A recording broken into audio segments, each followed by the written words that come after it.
Lots of people are eating that. I see children on the way to school with a can of Coke and a Mars bar, for God's sake. Whose fault is that? Well, that's the fault of the companies that make the drinks, because they advertise them and market them. Hold on a minute. Oh, wait a minute. So the chief executive of Mars and Coca-Cola, they are going into that child's home and they are forcing those into their hands. What a load of nonsense. Look, what my child eats is down to me. Let's talk about the government's anti-obesity strategy. This is the ban on sugary products and buy one, get one free deals. We've already seen, haven't we not, in our local supermarkets. You can't find anything anymore because you're not allowed to have sweets at the end of the aisle and the chocolates and the like, and so everything, cakes have to be moved to a different part of the shelf and the like.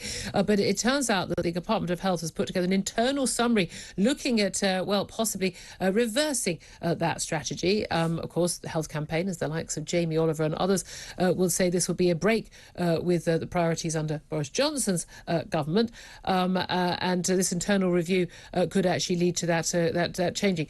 Do you think that is any great loss to the world? I think, alhamdulillah, it's fantastic. It's such a waste of time and energy that these things have been pushed by people. And, you're right to raise Jamie Oliver, somebody who has absolutely gone hell for leather to try to get these changes in place that affect absolutely nobody. If you want a cake, you're not going to not buy it because it's not at this aisle, it's at this aisle.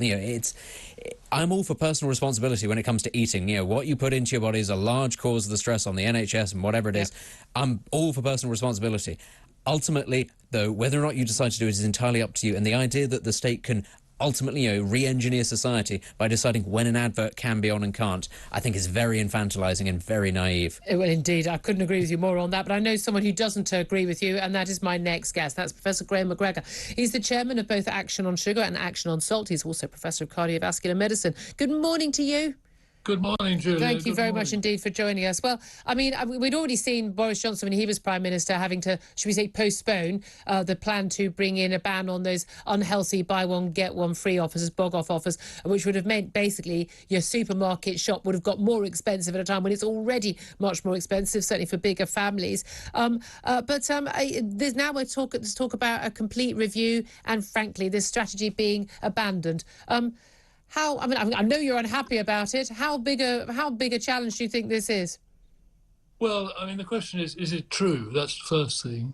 It is a rumour. If it's true, it's a disaster because, as you know, childhood obesity and obesity in adults is increasing rapidly and did during the COVID pandemic, and we must do something about it. Now, I just read a paper a few months ago about the number of obesity plans the government has come out with, not only the Conservative government, but the Labour government as well, and every single one of them has resulted in no action whatsoever. Now, obesity is now costing us around £50 billion a year, and we must do something about it. We have the highest rates of obesity in Europe in children, one of the highest rates in the world. You said, as you know, childhood obesity is increasing rapidly. Yes, it has been increasing under lockdown. Who knew locking millions of children in their homes all day on screens, not allowing them to do sport or leave their house for months and end for more than 1 hour a day, would lead to children getting fatter? Blow me down with that one. The government did it anyway, and the medics thought it was a good idea, amazingly, all those health experts. But actually, before then, childhood obesity was not increasing. On the contrary, it was going down. And we work on a worldwide basis, not just the UK. You're suddenly talking about worldwide figures. The world's getting fatter. It's the same Sorry, I'm not entirely sure that Boris Johnson's national obesity strategy covered the whole world. Human beings have the same physiology throughout the world. And wherever you look, China, India, where the food industry moves in, they get obese. Graham, you knew perfectly well, when you said, as you know, childhood obesity increasing rapidly, you knew that people would think you were referring to what was happening in Britain. If you look That's not true, is it? If you look at the films which have been seen with the very tragic death of the Queen of the 1950s, you'll see that no one was obese. Now, if you look at people, very large numbers of children and adults are obese, and this is the fault of the food industry. Graham, you're clearly not going to address the point I made. What you said was misleading at the beginning. I have corrected you, and we'll move on from that because I want to have a useful debate with you. I am absolutely in agreement. Far too many people are overweight. I'm certainly carrying a bit of extra weight from lockdown 3, and I think a lot of people are. Frankly, it just broke my soul when we locked down early January 2021, and it did that for a lot of other people who hit the pizza and the chocolate and the wine and the beer. Who are we kidding? thing. But that was an absolute disaster, and we will live with the health implications of that for many years. What was the National Obesity Strategy going to do? What was that actually going to do to actually make a difference, other than make it really hard for me to find things in my local supermarket? Well, it's difficult enough to find things. I mean, I rarely go in the supermarket, but I can't find anything in the supermarket. I spend hours wandering around. That's deliberate policy from the supermarket to try and make instant buys. What was the strategy actually going to entail that was going to actually make a difference? It was one of the strategies, they're not the only thing. It's one of the policies was to try and make it that when you checked out and you were waiting in a queue, there weren't piles of very tempting things for children. Lots of supermarkets had already got rid of those anyway because parents were saying they couldn't. I mean, basically, it's a parenting fail, isn't it? If you can't tell your child no, you're just a parenting fail, as far as I'm concerned. But I'm old-fashioned like that. Well, it's some time since I had young children, but it's not easy to control your children, and I think never had an issue once. Blaming it on the parents all the time is very unfair, and I don't like that attitude, Julia. I'm terrible. In that case, I shall change it. No, I shan't. I'm sorry. I think it's probably harder now when you're surrounded by all these things. But I think the ability to say no to your child. No, you can't have a Mars bar. It's 11 in the morning. Is something that my mother had no problem saying to me, and I've had no problem saying to my child. But let's move on. In what way does you didn't have a Mars bar for breakfast and a McDonald's hamburger? Lots of people are eating that. I see children on the way to school with a can of Coke and a Mars bar. For God's sake. Whose fault is that? Well, that's the fault of the companies that make the drinks because they advertise them and market them. Hold on a minute. Wait a minute. So the chief executive of Mars and Coca-Cola, they are going into that child's home and they are forcing those into their hands. What a load of nonsense. Look, what my child eats is down to me. The arguments about the tobacco industry, we had the same thing in the 70s and 80s that people like you were saying, we need a free society. It's not their fault. People like me weren't saying that. No, cigarettes are a completely different item. Cigarettes kill. One cigarette is bad for you, more cigarettes are worse for you. Have you been to hospital?